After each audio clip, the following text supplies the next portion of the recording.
సంక్రాంతి సంక్రాంతి అంటే ఇట్లొచ్చట్ల పోయింది. 3 రోజుల పండుగ 3 గంటల లొడిచిపోయి రువ్వడి మీద వెళ్ళిపోయింది.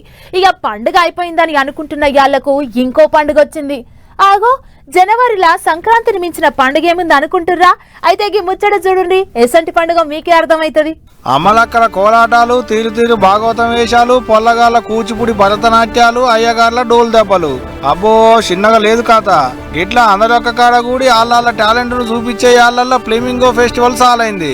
అప్పుడెప్పుడో 2020 జనవరిలో అయిన ఫ్లెమింగో ఫెస్టివల్ మళ్ళా 5 ఏళ్ల తర్వాత కూటమి సర్కారోళ్ళు ఏలుబడికి వచ్చినాక తిరుపతి జిల్లాలున్న సూళ్లూరుపేటలో సాల్ చేసిర్రు. ఈ కార్యానికి అక్కడి మంత్రి కందుల దుర్గేష్ సార్ పెద్ద చుట్టం లెక్క వస్తున్నాను ఎరక కాగానే డప్పు డోలు దరువులతోని ఎదురుగా పోయి ఘనంగా ఎదుర్కొన్నారు అధికారులు. ఇక సార్ వచ్చి రిబ్బెన్ గద్దరిచ్చి కార్యాన్ని సాల్వ్ చేసిండు.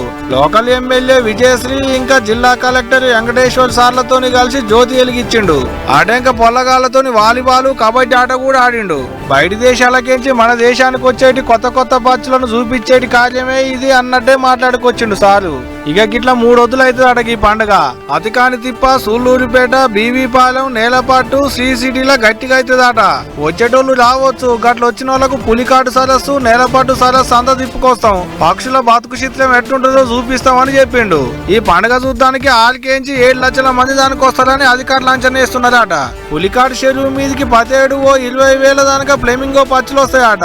ఈ పచ్చుల పండుగ ఒక మనతానే కాదు, ముంగడ దేశమంతా బాకీ ఇవ్వాలని అటు సీఎం చంద్రబాబు సారు, చిన్న సీఎం పవన్ కళ్యాణ్ సార్లు సుత గట్టిగా తండ్లాడుతున్నారట. అందుకనే అధికారులు సుత ఎక్కడ తగ్గకుండా దీన్ని మరింత ముంగడికి తీసుకుపోవాలి అన్నట్టు చెప్పుకొచ్చిండు మంత్రి సారు. ఇక ఇన్నది కదా ముచ్చడంతా. పచ్చుల ప్రేమికులు ఎవరన్నా ఉంటే ఓపాలు అట్లా పోయి చూసారి 3 వద్దులు నడుస్తుంది మరి.